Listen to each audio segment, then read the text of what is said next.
কেন ভাবেননি আপনি জানেন তো? কারণ আপনি বোকা, ভয়ানক বোকা। মাঝে মাঝে সবার কথা ভাবতে গিয়ে না আপনি খুব বেসিক জিনিসটা আপনি ভুলে যান। অন্যের ভালো করতে গিয়ে তার আসলে কি সে ভালো থাকে আপনি সেটাই ভুলে যান। আর সেই জন্যই তো আপনি এতগুলো দিন আমার সাথে কাটানোর পরেও আপনি সব জেনে এটা জানতে পারেননি যে ঋদ্ধিমান সিংহরা আপনাকে ছাড়া ভালো থাকতে পারে। খুঁড়ি না থাকলে সে শেষ হয়ে যাবে। I'm sorry. I'm very sorry, very sorry. আমি জানি আপনাকে আমি কষ্ট দিয়েছি। আমি আসলে বুঝতে পারছি না আমার কি করছে। I'm very sorry. No. Your apology is not accepted at the moment. এটা কোনো কারণ হতে পারে না বাড়ি ছেড়ে চলে আসা। আপনার বোঝা উচিত ছিল যে একটা গুড নিউজের জন্য আমি আপনাকে স্যাক্রিফাইস করতে পারবো না।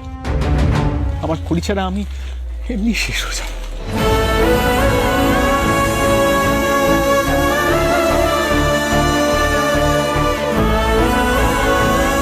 তাহলে কি ঋদ্ধিমানবাবু রিপোর্টটা দেখেছেন?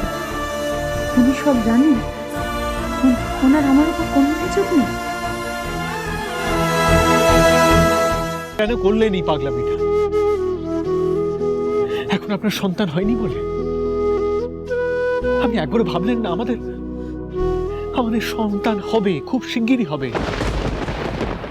আমি আপনাকে কথা দিচ্ছি আমরা তাকে নিয়ে সুখে সংসার করব। কি করে এই সামান্য কারণে আপনি আপনার পরিবার, আপনার বাবা মা আমাকে ছেড়ে আপনি চলে এলেন এভাবে?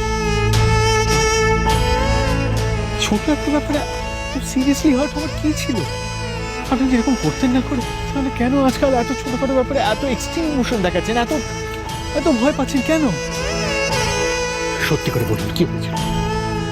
আমি জানি আপনি এই প্রেগনেন্সি নেগেটিভ রিপোর্ট দেখে আপনি এভাবে বাড়ি ছেড়ে চলে আসতে পারেন। বলুন কি হয়েছিল? আর এই চিঠিতে কি লিখতে লিখতে আপনি লেখেন পেলে চলে এসেছিলেন? কি লিখতে লিখতে বলুন, পুরোটা বলুন আমাকে, বলুন। আমি জানি আপনি শুধু এই কারণগুলোর জন্য আপনার বাড়িকে, আপনার পরিবারকে, আমায় ছেড়ে, এই বিয়েটা ছেড়ে আপনি চলে আসতে পারেন না।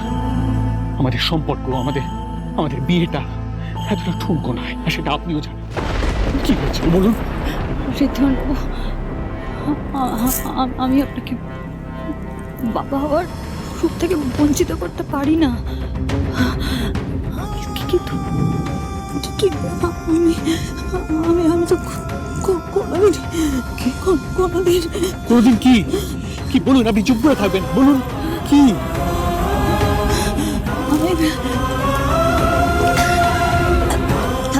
আমি আসলে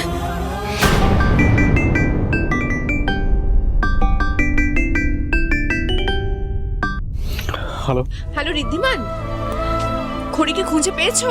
হ্যাঁ মা, উনি আমার সাথে আছে। উফ, থ্যাংক গড। ঠিক আছে, তাহলে তাড়াতাড়ি চলে এসো।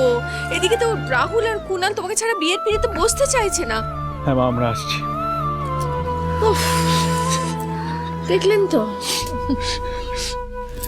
আমি জানি না আপনার কি হয়েছে, তবে এটা জানি যে ঋদ্ধিমান সিংহরা আপনাকে পালিয়ে যেতে দেবে না, আপনাকে এক চুলো দূরে সরে যেতে দেবে না। ঋদ্ধিমানবাবু শুনুন, আমার খুব জরুরি কথা আছে। যা কথা আছে আপনি সব পরে শুনবো, কিন্তু এই মুহূর্তে বিয়ের লগ্ন পেরিয়ে যাচ্ছে।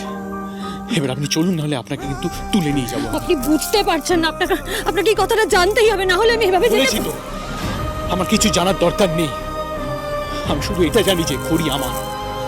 এই মুহূর্তে আপনি আমায় কামড়ান, আচরান, যা খুশি তাই করুন, আমি আপনাকে নিয়ে যাব, আপনাকে নিয়ে ফিরবো। সামনে এসো।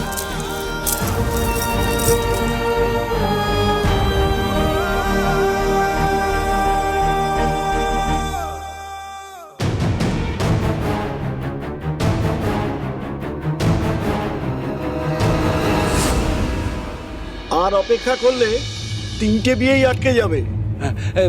বাবা, তোমরা দুজন বিয়ের পিড়িতে বসে পড়ো না, লগ্নটা বেরিয়ে যাবে, তোমরা বসে পড়ো না। জাম্বো যে বললো মেসিকে খুঁজে পেয়ে গেছে, তাহলে এখনো আসলো না কেন? আসবে, একটু আসবে। খড়িকে তার মানে রীতি ফিরিয়ে আনতে পারলো না। ঠাকুরমশাই, আপনি বিয়ের আয়োজন করুন, এক্ষুনি শুরু করুন। না বড় মামি, বিয়ে যদি হয় তাহলে তিনজনের একসাথেই হবে।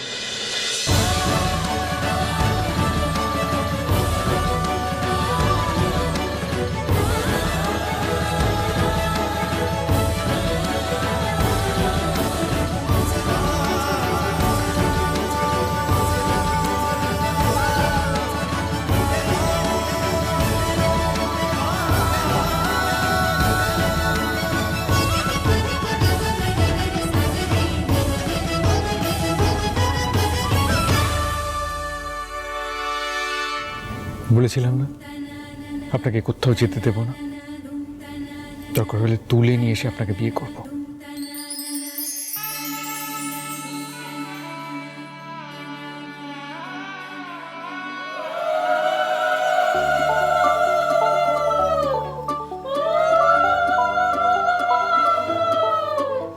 তোমার হাতে হাতে রেখেছি, মন দিয়ে মন ঢেকেছি, প্রেম আশাতে মেঘ ভাসাতে স্বপ্ন উড়ে যায়।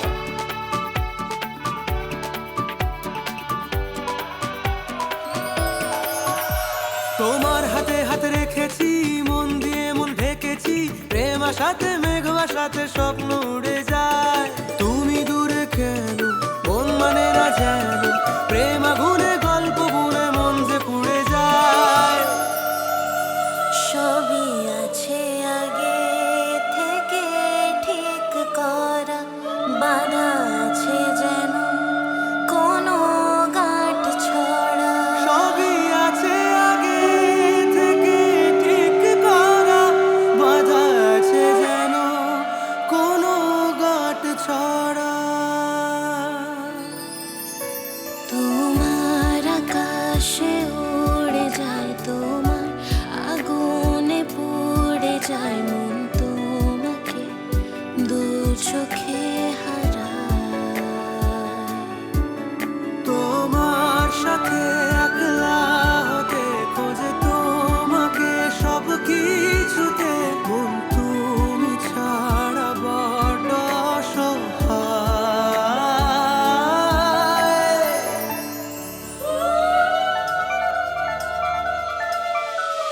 যেই গেলে দূরে মন ভাবো ঘুরে, তোমায় ছাড়া দিন কাটাতে ভাল লাগে না যে।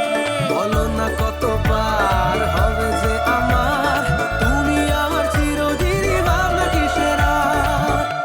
সবই আছে আগে থেকে ঠিক করা, বাধা আছে যেন কোনো গাঁট ছড়া। সবই আছে আগে থেকে ঠিক করা, বাধা আছে যেন কোনো গাঁট ছড়া। তোমার আমার গাঁট ছড়া,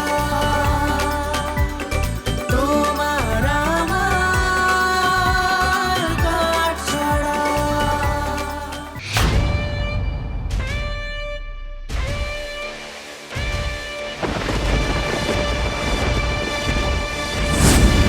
আমি বুঝতে পারছি তোমার আজকে মন খারাপ, কিন্তু মা এটাও ঠিক, আজকে যে সুখবরটা আসেনি সেটা যে ভবিষ্যতে আসবে না তা তো নয়।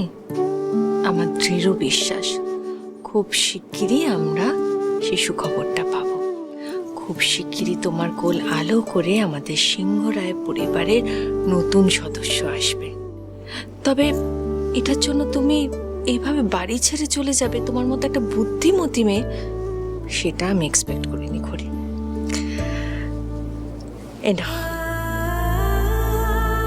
গুরুদেবের আশীর্বাদী ফুল, এটা নিজের কাছে রাখলে দেখবে খুব শিগগিরই তোমার কোল আলো করে আমাদের নতুন সদস্য আসবে। এতগুলো মানুষের আশা ভরসা সবকিছু ভেঙে আমি তাদের কষ্ট দিতে পারবো না। আমার সাথে যা হয় হবে, কিন্তু ওদের খুশি আমি কিছুতেই কেড়ে নিতে পারবো না। যা হবে দেখা যাবে। এই জন্য মেয়েটা কাউকে কিচ্ছু জানাতে পারিনি, একা একা কষ্টে কুমড়ে মরছে। কিন্তু ঋদ্ধির তো এটা জানা উচিত, ওর সামনে এত বড় বিপদ। আমাকে যেভাবেই হোক ঋদ্ধিকে সবটা জানাতে হবে, না হলে যে সর্বনাশ হয়ে যাবে। করি আর কখনো আমার জীবন থেকে চলে যাওয়ার চেষ্টা করবেন না, তাহলে কিন্তু আমি ক্ষমা করব না।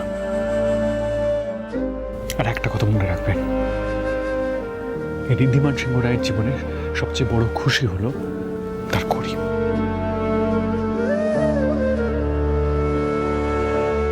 আর আপনার খুশির জন্য এই খড়ি হাসতে হাসতে নিজের জীবনটাও দিয়ে দিতে পারে ঋদ্ধিমান বাবু।